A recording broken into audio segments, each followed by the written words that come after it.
How many hours has it been since you last closed your eyes?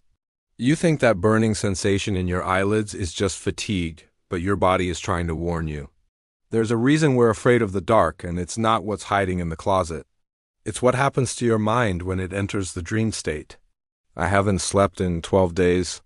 Not because I can't, but because I've seen what waits for us on the other side of exhaustion. If you value your soul, don't blink.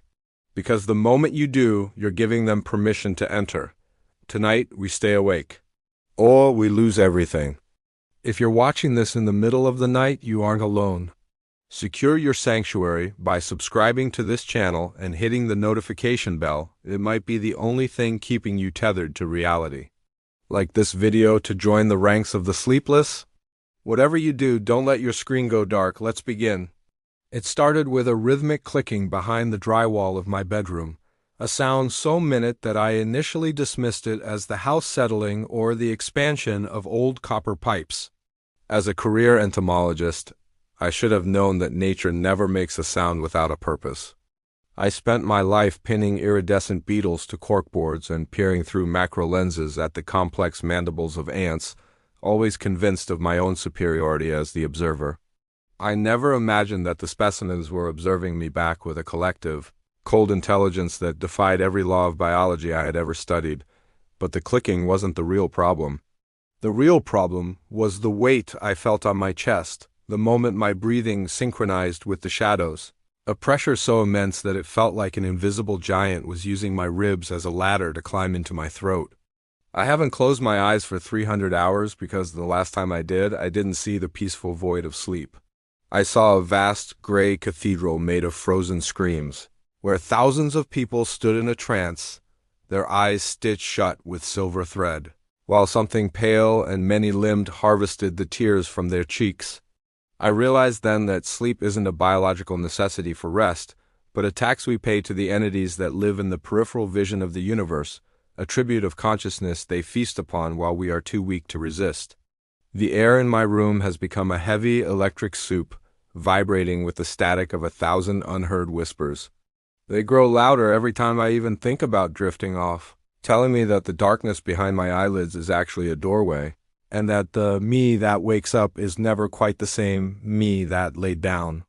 I've started to see the tears in the fabric of the room, small jagged edges where the wallpaper seems to bleed a thick black ink that smells of ancient dust and forgotten graves.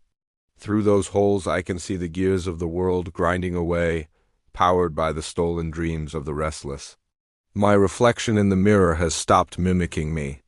It stays awake even when I'm not looking, its eyes wide and bloodshot, watching the door behind me with a predatory intensity that makes me wonder, am I the one trapped in the glass, or is the thing in the mirror the original? I tried to drink coffee, I tried stimulants, I even tried to cut my own skin to let the pain keep me anchored to the waking world, but the exhaustion is a physical tide.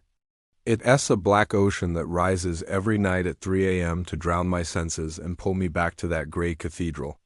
I found a note in my own handwriting on my nightstand, though I have no memory of writing it.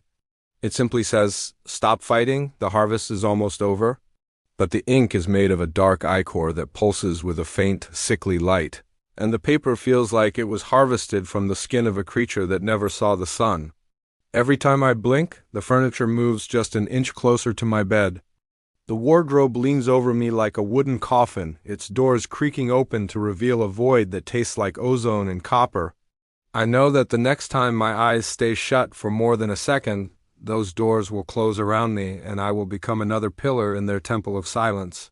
I can hear my neighbors through the walls, not talking or moving, but breathing in that same terrifyingly synchronized rhythm.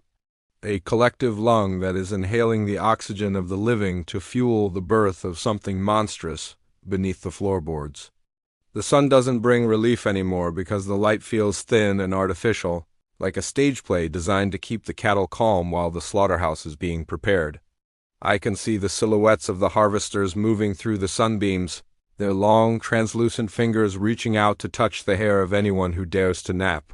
I've started to hear a broadcast coming from the back of my own skull, a high-pitched frequency that describes the architecture of my brain in a language made of clicks and static. It's a blueprint for the reconstruction of my identity into something that can survive the total darkness of the coming eclipse. I am the last one on this street who hasn't succumbed to the deep sleep, the only one left to witness the way the shadows are detaching themselves from the ground to stand upright, stretching their long, shadowy limbs in anticipation of the final feast. My eyelids are now so heavy they feel like they are made of lead and iron. Every time they flutter, I see a glimpse of the queen sitting on her throne of hardened amber, her mandibles clicking a welcome to the newest member of her hive. I realized that the neighbor across the street wasn't watching me because he was a pervert, but because he was a mirror. He was a warning of what happens when you finally stop fighting the urge to close your eyes. His body is now a hollow shell for the frequency that is currently rewriting my own DNA. The world is becoming a blur of ultraviolet patterns and chemical signals. The solid walls of my house are dissolving into a network of scent trails and social hierarchies that make my human memories feel like a fever dream that is finally breaking. I remember the taste of water, I remember the feeling of the wind, but these concepts are being deleted by the silent broadcast, replaced by the singular glorious purpose of providing protein for the brood that is gestating in the shadows of my own mind. I tried to scream one last time to break the synchronization, but the sound that came out was a dry, rasping hiss that harmonized perfectly with the clicking in the walls. A signal of surrender that alerted the harvesters that I was ready to be brought to the cathedral. I can feel the silver thread beginning to weave itself behind my eyes, a cold and tingly sensation that promises an end to the pain of consciousness, and the beginning of the eternal dream where we are all one, all silent, all harvested. There's no escape from the tax of the night, no sanctuary in caffeine or lights, for the darkness is already inside us, waiting for the chemical signal to take control and turn our lives into the fuel for a God that never sleeps. I'm looking at the screen now, and I can see your reflection. I can see the way your eyes are beginning to glaze over, the way your heart rate is slowing down to match the rhythm of the clicking. I want to tell you to run, but there is nowhere to go when the predator lives in your own head. The shadows are touching my feet now, cold and dry like old paper, and as they pull me toward the wardrobe, I realize that I don't want to stay awake anymore. I want to see the cathedral. I want to meet the queen. I want to be the data that powers the stars. The world of the mammals was a noisy, chaotic mistake, a brief interruption in the long, beautiful silence of the hive. As my eyes finally, decisively, close for the last time, I feel a sense of peace that is more terrifying than any nightmare.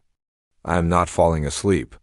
I am being uploaded into the eternal static, becoming a single note in the symphony of the swarm, a witness to the end of time, where the only thing that remains is the rhythmic clicking of a billion tiny legs marching toward the center of the universe. Don't worry about me, and don't worry about the neighbor, for we are the lucky ones who were taken first, the ones who do have to watch the sun go out and the sky turn into a giant pulsating eye that looks down on the empty husks of humanity. The broadcast is complete, the signal is stable, and the harvest is in full bloom. So just let your head fall back, let the darkness wash over you, and join us in the gray cathedral where the silence is the only truth left. We are waiting for you, standing in the corners of your room, holding the silver thread and the needles, ready to stitch you into the fabric of the new reality where you will never have to be alone, never have to be afraid, and never ever have to wake up again. The clicking is so loud now, it sounds like a heartbeat. It sounds like home. It sounds like the only thing that ever existed. Close your eyes, just once, for a second, and see what we have built for you in the dark. The 12th day is over. I can't feel my eyelids anymore. If you're still awake, if you can still see the light of your screen, type "stay awake" in the comments to prove the signal hasn't reached you yet. Share this with someone who needs a reason to keep their eyes open tonight. Click the video on your right to see what happened to the last person who tried to sleep in this house. Don't let the cathedral take you. We're still here, for now.